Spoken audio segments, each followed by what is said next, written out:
مدير فني نسي كل حاجه عن الكوره في 180 دقيقه، نسي كل حاجه.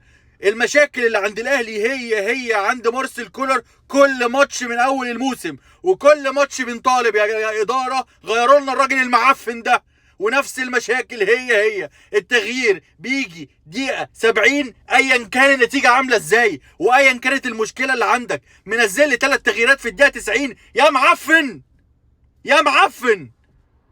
انت شايف الماتش بيهرب منك، انت شايف ان هم اقرب منك ان هم يجيبوا جون، بتقفل وبتغير متاخر تاني ليه يا حمار؟